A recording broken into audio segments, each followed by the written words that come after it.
નમસ્કાર, હું મનીષા ઠેસી. અમારી યુટ્યુબ ચેનલ ગુજરાત સમુદાયમાં આપનું સ્વાગત છે. ગાંધીનગર એટલે કે સરકાર તરફથી આપવામાં આવેલા આદેશનું પોલીસ તંત્ર દ્વારા એવું જડતાપૂર્વક પાલન કરવામાં આવી રહ્યું છે કે હાલ સરકાર અને સરકારી તંત્ર સામે મેમો કાર્ડને લઈ અવાજ ઉઠવા લાગ્યા છે. જી હા, ગુનાખોરીને અટકાવવા માટે સરકાર તરફથી એટલે કે સરકારી અધિકારીઓએ પોલીસ વિભાગને તમામ વાહનોનું કડક ચેકિંગ કરવાના આદેશ આપ્યા છે અને આ આદેશનું ક્યાંક અણઘડ વહીવટ પોલીસ તંત્ર દ્વારા કરવામાં આવી રહ્યો છે અને જેના કારણે પ્રજામાં ભારે આક્રોશ જોવા મળી રહ્યો છે. તો પોલીસને વાહન રોકી અને આરટીઓનો મેમો ફાડવાનો જાણે ટાર્ગેટ અધિકારીઓ તરફથી આપવામાં આવ્યો છે અને જેના કારણે જ લોકો ઘરેથી આરસી બુક લાવી બતાવશે તેવી લોકોની વિનંતીનો છેદ પણ પોલીસ તંત્ર દ્વારા જડતાપૂર્વક ઉડાડવામાં આવી રહ્યો છે. તો હાલ તો પોલીસ તરફથી સરકાર દ્વારા જે આપવામાં આવેલા આદેશનું એવું જડતાપૂર્વક પાલન કરવામાં આવી રહ્યું છે કે જેના કારણે પ્રજા અને આરટીઓ તંત્ર ત્રસ્ત બની ગયું છે મેમો ભરવા માટે. તો બીજી તરફ પોલીસ અધિકારીઓ હજુ પણ મેમો ફાડવામાં મસ્ત છે. તો અમદાવાદ આરટીઓ કચેરીમાં સવારે 9 વાગ્યાથી જે ભીડ જામે છે તેનું કારણ છે અમદાવાદ પોલીસ. જી હા, અમદાવાદ શહેર પોલીસ દ્વારા જે નાઇટ કોમ્બિંગ હાથ ધરવામાં આવ્યું છે એમાં જે વાહન ચાલક હાથ લાગ્યો તે ગયો એવો ઘાટ હવે સર્જાયો છે અને નાઇટ કોમ્બિંગ દ્વારા અમદાવાદ પોલીસે 3000 જેટલા વાહન ચાલકોને મેમો ફટકારી દીધો. તો સામે આરટીઓમાં આ મેમો ભરવા માટે કોઈ વ્યવસ્થા તંત્ર યોગ્ય રીતે નથી કામ કરતું અને જેના કારણે અંધાધૂંધીનો માહોલ સર્જાયો છે. સિક્યુરિટી કેબિનમાં એટલે કે આરટીઓની સિક્યુરિટી કેબિનમાં ડોક્યુમેન્ટ તપાસ્યા બાદ 100 લોકોને માત્ર રોજ ટોકન આપવામાં આવે છે અને એ 100 લોકોને મેમો ભરવા દેવામાં આવે છે તો બાકીના લાઈનમાં ઉભેલા લોકોને લીલા મોઢે પરત ફરવું પડે છે. તો અમદાવાદ પોલીસને ચડેલા સુરાતનના કારણે પોલીસ સ્ટેશનમાં પણ વાહનો ડિટેન કરેલા હોય તેનો હાલ તો થપ્પો લાગી ગયો છે અને આ સમગ્ર કામગીરીને પાર પાડતા લગભગ 15 દિવસનો સમય જતો રહેશે તેવું લાગે છે. એટલે કે પોલીસનો આ અણઘડ વહીવટ અને પોલીસ અને આરટીઓ વચ્ચે સંકલનનો અભાવ ચોખ્ખી રીતે દેખાઈ રહ્યો છે અને આ જ સંકલનના અભાવે હાલ તો સામાન્ય જનતા પરેશાન થઈ રહી છે. લોકોમાં ભારે રોષ જોવા મળી રહ્યો છે કારણ કે એક તરફ પોલીસ દ્વારા દંડ તો ફટકારી દેવામાં આવે છે, મેમો ફાડી દેવામાં આવે છે કે પછી સામાન્ય જનતાનું વાહન ડિટેન કરી લેવામાં આવે છે. આ જ વાહનને છોડાવવા માટે લોકો આરટીઓ પહોંચી રહ્યા છે. ચાલુ ઓફિસોમાં નોકરી ધંધામાં રજા મૂકી અને આરટીઓએ પોતાનો દંડ ભરવા માટે પહોંચી રહ્યા છે અને એ પણ કોઈ સામાન્ય દંડ નહીં. વાહન ડિટેન કરનારને 2000 થી લઈ 8000 રૂપિયા સુધીનો દંડ ફટકારી રહ્યા છે.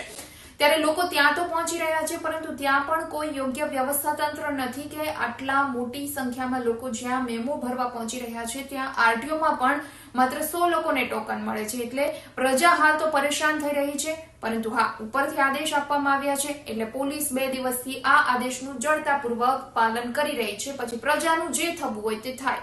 ગુનાઓનું પ્રમાણ વધતા અમદાવાદ પોલીસે 2 દિવસથી જે નાઇટ કોમ્બિંગ શરૂ કર્યું છે એમાં પણ ઘણી બધી એવી ચર્ચાઓ થઈ રહી છે. પોલીસ બેડામાં એવી પણ ચર્ચા થઈ રહી છે કે ઉચ્ચ અધિકારીઓ તરફથી દરેક પોલીસ સ્ટેશનને 100 મેમો અને 50 વાહનો ડિટેન કરવાનો ટાર્ગેટ આપવામાં આવ્યો છે.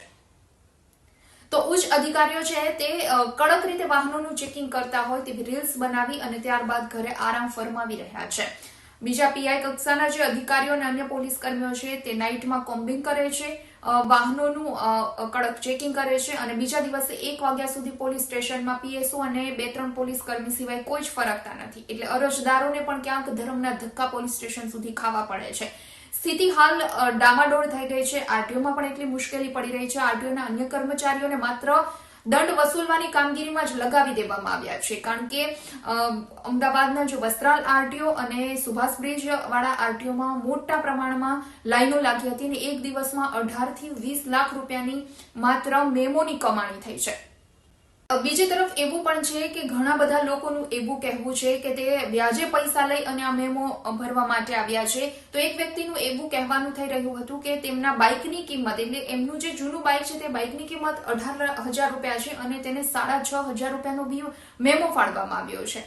તો અન્ય કેટલાક લોકોનું એવું પણ કહેવું છે કે ઓફિસ અને ધંધામાં હાફ રજા મૂકી એટલે કે અડધી રજા મૂકી અને તે મેમો ભરવા માટે આરટીઓમાં લાઈનમાં ઉભા રહે છે અને છતાં પણ મેમો ભરવાનો વારો નથી આવી રહ્યો. એટલે આ પોલીસ તંત્ર અને આરટીઓનું ક્યાંક સંકલન નથી, પોલીસનો અણઘડ વહીવટ છે અને તે નજર સામે જ દેખાઈ રહ્યો છે. હાલ 2 દિવસથી તો પ્રજા આ જ રીતે ત્રસ્ત થઈ રહી છે કારણ કે આડેધડ વાહનોને રોકી વાહનોને ડિટેન કરવામાં આવી રહ્યા છે, મેમો ફાડવામાં આવી રહ્યા છે.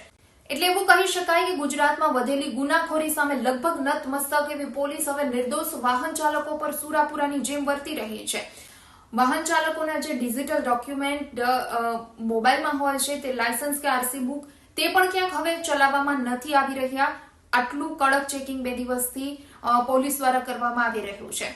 બીજી તરફ લોકોનો એવો આક્રોશ છે, લોકોનો એવો આક્ષેપ છે કે પછી સરકારી અધિકારીઓ, ઉચ્ચ અધિકારીઓ કે તેમના સ્ટાફની જે ગાડીઓ છે તેમાં કાળી પટ્ટી લગાવેલી હોય કે પછી ફિટનેસ અને પીયુસીનું સર્ટિફિકેટ ના હોય, છતાં પણ પોલીસ દ્વારા કે ટ્રાફિક પોલીસ તરફથી આંખ આડા કાન કરવામાં આવે છે કે એવા લોકોને નથી પકડવામાં આવતા. જ્યારે સામાન્ય જનતા કે જે નોકરી ધંધે સવારમાં જઈ રહી છે, સાંજે ત્યાંથી પરત ફરી રહી છે, આવા લોકોના કારણ વગર વાહનો ડિટેન કરવામાં આવી રહ્યા છે. જેમની પાસે આરસી બુક નથી તેઓ એવી વિનંતી કરે છે કે હું ઘરેથી આરસી બુક લાવી અને તમને બતાવું સાહેબ, પરંતુ સાહેબ છતાં પણ જડતાપૂર્વક આ વાહનને ડિટેન કરી લે છે, મસ્ત મોટા દંડ ફટકારી દે છે. એટલે હાલ સ્થિતિ ડામાડોળ બની ગઈ છે.